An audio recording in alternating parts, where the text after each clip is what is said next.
ಅತ್ಯಾಚಾರಿ ಪ್ರಜ್ವಲ್ ರೇವಣ್ಣಗೆ ಜೀವಾವಧಿ ಶಿಕ್ಷೆ ಆಗುತ್ತಾ? ಜನಪ್ರತಿನಿಧಿ ಕೋರ್ಟ್ನಲ್ಲಿ ಶಿಕ್ಷೆಯ ಪ್ರಮಾಣ ಕೆಲವೇ ಹೊತ್ತಿನಲ್ಲಿ ಪ್ರಕಟ ಆಗಲಿದೆ. ಅತ್ಯಾಚಾರ ಕೇಸ್ನಲ್ಲಿ ಮಾಜಿ ಸಂಸದ ಪ್ರಜ್ವಲ್ ಅಪರಾಧಿ ಅಂತ ಈಗಾಗಲೇ ತೀರ್ಪು ಪ್ರಕಟ ಆಗಿದೆ. ಹಾಗಾಗಿ ಪ್ರಜ್ವಲ್ ರೇವಣ್ಣಗೆ ಯಾವ ಪ್ರಮಾಣದ ಶಿಕ್ಷೆ ಪ್ರಕಟ ಆಗಬಹುದು? ಕನಿಷ್ಠ 10 ವರ್ಷದಿಂದ ಗರಿಷ್ಠ ಜೀವಾವಧಿ ಶಿಕ್ಷೆಯವರೆಗೂ ಕೂಡ ಶಿಕ್ಷೆ ಪ್ರಕಟ ಆಗುವಂತಹ ಸಾಧ್ಯತೆ ಇದೆ. ಮನೆಗೆಲಸದಾಕಿಯ ಮೇಲೆ ಅತ್ಯಾಚಾರ ನಡೆಸಿರುವಂತಹ ಪ್ರಕರಣದಲ್ಲಿ ಪ್ರಜ್ವಲ್ ದೋಷಿ ಅಂತ ನಿನ್ನೆಯಷ್ಟೇ ಜನಪ್ರತಿನಿಧಿ ಕೋರ್ಟ್ ತೀರ್ಪನ್ನು ಕೊಟ್ಟಿದೆ. ಇವತ್ತು ಶಿಕ್ಷೆಯ ಪ್ರಮಾಣದ ವಿಚಾರಕ್ಕೆ ಸಂಬಂಧಪಟ್ಟಂತೆ ಕೋರ್ಟ್ನಲ್ಲಿ ಹೈ ವೋಲ್ಟೇಜ್ ವಾದ ಪ್ರತಿವಾದ ನಡೆಯಿತು. ಎಲ್ಲವೂ ಕೂಡ ಆದ ನಂತರ ಈಗ ಶಿಕ್ಷೆಯ ಪ್ರಮಾಣಕ್ಕೆ ಸಂಬಂಧಪಟ್ಟಂತೆ ಇನ್ನೇನು ಕೆಲವೇ ಹೊತ್ತಿನಲ್ಲಿ ಪ್ರಮಾಣವನ್ನು ಪ್ರಕಟ ಮಾಡಲಿದೆ ಕೋರ್ಟ್.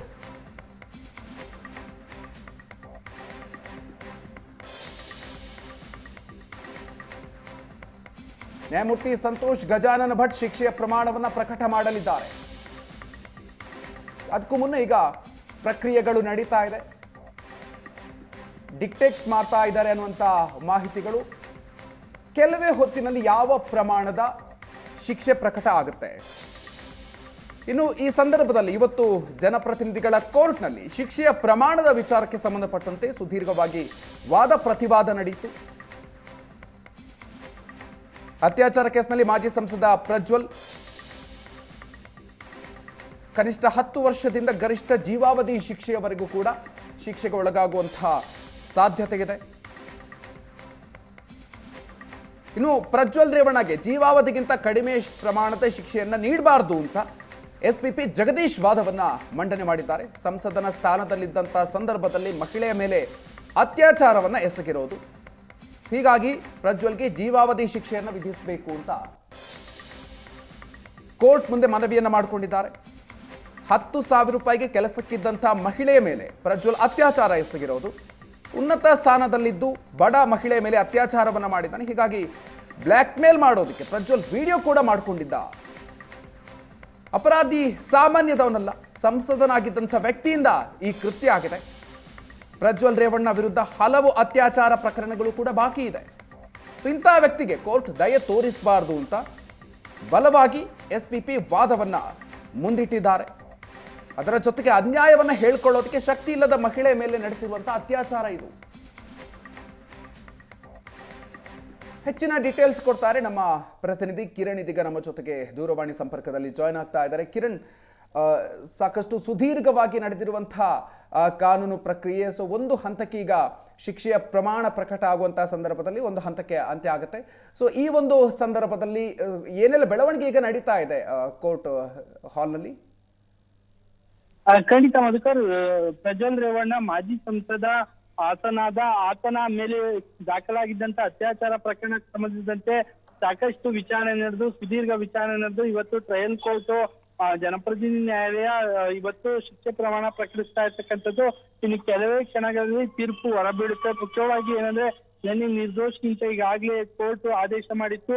ಇವತ್ತು ಕೊನೆಯದಾಗಿ ಬೆಳಗ್ಗೆ ಸರ್ಕಾರದ ಪರ ವಕೀಲರು ಜಗದೀಶ್ ಆಗಿರ್ಬೋದು ಮತ್ತೆ ಅಶೋಕ್ ನಾಯಕ್ ಇಬ್ರು ಸಹ ವಾದ ಮಂಡಿಸಿದ್ರು.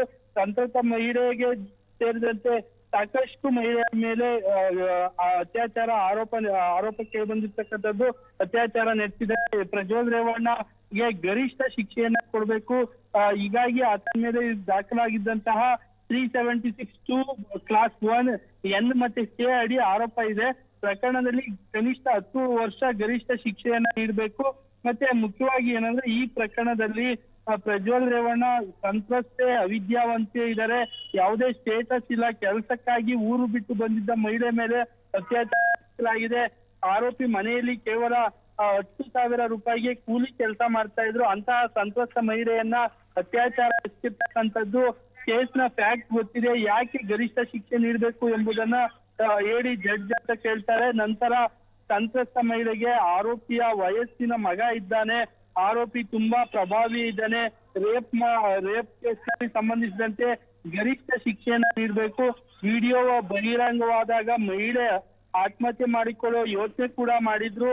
ಹೀಗಾಗಿ ಸಾಕಷ್ಟು ಆರೋಪಿಯ ಪ್ರಭಾವಿ ಇರೋದ್ರಿಂದ ಮಹಿಳೆ ಒಪ್ಪಿಗೆ ಇಲ್ಲದೆ ಸಹ ವಿಡಿಯೋ ರೆಕಾರ್ಡ್ ಮಾಡಿದ್ದಾನೆ. ಬ್ಲಾಕ್ ಮೇಲ್ ಮಾಡೋದಕ್ಕೆ ವಿಡಿಯೋ ರೆಕಾರ್ಡ್ ಮಾಡಿ ಇಟ್ಕೊಂಡಿದ್ದಾನೆ. ಸಂತ್ರಸ್ತೆ ವಿರುದ್ಧ ಅಸ್ತ್ರವನ್ನ ಬಳಕೆ ಮಾಡಿಕೊಂಡು ದುರುಪಯೋಗ ಪಡಿಸ್ಕೊಂಡಿದ್ದಾನೆ.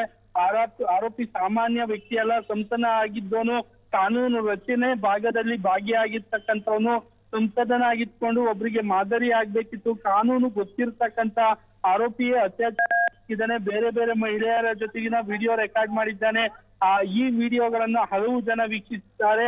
ಇಂತಹ ವ್ಯಕ್ತಿಗೆ ಯಾವುದೇ ದಯ ತೋರಿಸಬಾರ್ದು ಅಂತ ಹೇಳಿ ನ್ಯಾಯಾಧೀಶರ ಮುಂದೆ ಸರ್ಕಾರದ ಪರ ವಕೀಲ ಜಗದೀಶ್ ವಾದ ಮಾಡ್ತಾರೆ.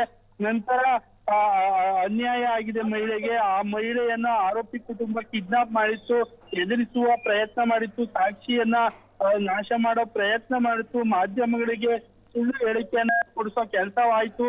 ಇಂಥ ಕೃತ್ಯ ಎಸಗಿದ ಆರೋಪಿಗೆ ಯಾವುದೇ ಪಶ್ಚಾತ್ತಾಪ ಇಲ್ಲ. ಸಿಕ್ಕವರ ಮೇಲೆ ಆರೋಪ ಮಾಡುವ ಕೆಲಸ ಮಾಡಿದ್ದಾನೆ. ಕೋರ್ಟ್ ಟ್ರಯಲ್ ವಿಳಂಬ ಮಾಡೋ ಪ್ರಯತ್ನ ಮಾಡಿದ್ದಾನೆ. ಇಂತಹ ವ್ಯಕ್ತಿಗೆ ಯಾವುದೇ ಕನಿಕರ ತೋರಬಾರದು ಅಂತ SPP BN ಜಗದೀಶ್ ವಾದ ಮಂಡಿಸಿದ್ರು. ಪ್ರಭಾವಿ ಆರೋಪಿಗೆ ಗರಿಷ್ಠ ಶಿಕ್ಷೆ ವಿಧಿಸುವ ಸಂಬಂಧ ಕೆಲವು ಸುಪ್ರೀಂ ಕೋರ್ಟ್ ತೀರ್ಪುಗಳನ್ನು ಸಹ ಉಲ್ಲೇಖಿಸಿ ವಾದ ಮಾಡಿದ್ರು. ಕೇಸ್ ದಾಖಲಾದ ವೇಳೆ ವಿದೇಶಕ್ಕೆ ಪರಾರಿಯಾಗಿದ್ದ ಇಂತಹ ಅಪರಾಧಿಗೆ ಗರಿಷ್ಠ ಶಿಕ್ಷೆಯನ್ನು ನೀಡಬೇಕು. ಹಲವು ಮಹಿಳೆ ಮೇಲೆ ದೌರ್ಜನ್ಯ ಎಸಗಿದ್ದಾನೆ. ಇಂತಹ ಸಂದರ್ಭದಲ್ಲಿ ದೂರುದಾರ ಮಹಿಳೆ ಎಲ್ಲರ ಪ್ರತಿನಿಧಿಯಾಗಿದ್ದಾರೆ. ಮುಖ್ಯವಾಗಿ ಏನಂದ್ರೆ ಈ ಪ್ರಕರಣದಲ್ಲಿ ಸಾಕಷ್ಟು ಸಾಕ್ಷಿಗಳಿದಾವೆ ಅಂತ ಹೇಳಿ ವಾದ ಮಂಡಿಸಿದ್ರು. ಇನ್ನು ಮತ್ತೊಬ್ಬ SPP ಆಗಿರ್ತಕ್ಕಂಥ ಅಶೋಕ್ ನಾಯಕ್ ಆರೋಪಿ ಲೆಜಿಸ್ಲೇಟರ್ ಆಗಿದ್ದವನು. ಇಂತಹ ದೊಡ್ಡ ಪಾಠ ಆಗ್ಬೇಕು, ಶಿಕ್ಷೆ ಆಗ್ಬೇಕು, ಆರೋಪಿಗೆ ದೊಡ್ಡ ಪ್ರಮಾಣದ ದಂಡ ವಿಧಿಸ್ಬೇಕು. ಆರೋಪಿ ಬಡ ವ್ಯಕ್ತಿ ಏನೋ ಅಲ್ಲ, ಸಂತ್ರಸ್ತೆಗೆ ಸಹಾಯ ಆಗುವಂತ ಮತ್ತೊಂದು ದಂಡವನ್ನ ವಿಧಿಸ್ಬೇಕು. ಆ ಸಂತ್ರಸ್ತೆ ವಿಡಿಯೋ ವೈರಲ್ ಆಗಿದ್ರಿಂದ ಆಕೆ ಎಲ್ಲೂ ದುಡಿಯೋದಕ್ಕೆ ಹೋಗ್ತಾ ಇಲ್ಲ. ಹೀಗಾಗಿ ಸಂತ್ರಸ್ತೆ ಜೀವನ ಪರಿಹಾರಕ್ಕಾಗಿ ದೊಡ್ಡ ಮೊತ್ತವನ್ನ ಘೋಷಣೆ ಮಾಡ್ಬೇಕು ಅಂತ ಹೇಳಿ ವಾದವನ್ನ ಮುಕ್ತಾಯ ಮಾಡ್ತಾರೆ. ನಂತರ ಪ್ರಜ್ವಲ್ ರೇವಣ್ಣ ಪರ ವಕೀಲರು ನಳಿನಿ ಮಾಯೇಗೌಡ ವಾದ ಆರಂಭ ಮಾಡ್ತಾರೆ. ಇಬ್ರು ಸರ್ಕಾರದ ವಕೀಲರೇನಿದ್ದಾರೆ ತೀವ್ರತರವಾಗಿ ಖಂಡಿಸ್ತಾರೆ. ಶಿಕ್ಷೆಯನ್ನ ಕೊಡ್ಲೇಬೇಕು, ಅದು ಕನಿಷ್ಠ 10 ವರ್ಷ ಆದ್ರೂ ಸಹ ಶಿಕ್ಷೆಯನ್ನ ನೀಡಬೇಕು ಅಂತ ಹೇಳಿ ವಾದ ಮಾಡ್ತಾರೆ. ಇದಕ್ಕೆ ಅಪೋಸಿಟ್ ಆಗಿ ಪ್ರಜ್ವಲ್ ರೇವಣ್ಣ ಪರ ವಕೀಲೆ ನಳಿನಿ ಮಾಯೇಗೌಡ ವಾದ ಆರಂಭ ಮಾಡುತ್ತಾರೆ. ಬೆಳಗ್ಗೆ ಆರೋಪಿ ಒಬ್ಬ ಚಿಕ್ಕ ವಯಸ್ಸಿನ ರಾಜಕಾರಣಿ, ಅವರ ಕುಟುಂಬ 3ನೇ ಜನರೇಷನ್ ರಾಜಕಾರಣಿ. ಈ ವ್ಯಕ್ತಿ ರಾಜಕೀಯ ಸ್ಪರ್ಧೆ ಮಾಡಬಾರ್ದು ಅಂತ ವಿಡಿಯೋ ವೈರಲ್ ಆಯ್ತು. ಈ ಸಮಯಕ್ಕೆ ದೋಷಿ ಎಂದು ಕೋರ್ಟ್ ತೀರ್ಪು ಒಪ್ಪಿಕೊಳ್ಳಬೇಕಿದೆ. ಸಂತ್ರಸ್ತೆಗೆ ಮಕ್ಕಳು ಮೊಮ್ಮಕ್ಕಳು ಇದ್ದಾರೆ, ಕುಟುಂಬ ಇದೆ. ಇಂತಹ ಯುವ ರಾಜಕಾರಣಿಯನ್ನ ಜೀವನ ಪರ್ಯಂತ ಜೈಲಿನಲ್ಲಿಡುವುದು ಸರಿಯಲ್ಲ. ಹೀಗಾಗಿ ಕನಿಷ್ಠ ಪ್ರಮಾಣದ ಶಿಕ್ಷೆಯನ್ನ ವಿಧಿಸಬೇಕು ಅಂತ ವಾದ ಮಾಡ್ತಾರೆ. ಆದರೆ ಪ್ರಜ್ವಲ್ ರೇವಣ್ಣ ತಾತ ಮಾಜಿ ಪ್ರಧಾನಿಯಾಗಿದ್ದಾರೆ, ರಾಜಕೀಯ ದುರುದ್ದೇಶದಿಂದ ಚುನಾವಣೆಯಲ್ಲಿ ನಿಲ್ಲಬಾರ್ದು ಅಂತ ಹೇಳಿ ಈ ರೀತಿ ಮಾಡಿದ್ದಾರೆ ಅಂತ ಹೇಳಿ ವಾದ ಮಾಡ್ತಾರೆ. ಇಬ್ಬರ ವಾದವನ್ನ ಆಲಿಸಿ ಪ್ರಜ್ವಲ್ಗೆ ಮಾತಾಡೋದಕ್ಕೆ ಅವಕಾಶ ಕೊಡ್ತಾರೆ ಜಡ್ಜು. ತುಂಬಾ ಮಹಿಳೆ ಮೇಲೆ ಅತ್ಯಾಚಾರವಾಗಿದೆ ಆರೋಪ ಮಾಡಿದ್ದಾರೆ. 6 ದಿನದಲ್ಲಿ ವಿಡಿಯೋ ಮಾಡಿದ್ದಾರೆ. ಸಂತ್ರಸ್ತೆ ಸ್ವಯಂ ಪ್ರೇರಿತವಾಗಿ ದೂರು ನೀಡಿಲ್ಲ, ಅವ್ರನ್ನ ಕರ್ಕೊಂಡ್ಬಂದು ಬಲವಂತವಾಗಿ ಕಂಪ್ಲೇಂಟ್ ಕೊಡ್ತಿರ್ತಕ್ಕಂಥದ್ದು. ನಾನೇನು ತಪ್ಪು ಮಾಡಿಲ್ಲ ಅಂತ ಹೇಳಿ ಪ್ರಜ್ವಲ್ ಕೂಡ ಕಣ್ಣೀರಿಡ್ತಾರೆ. ಕನಿಷ್ಠ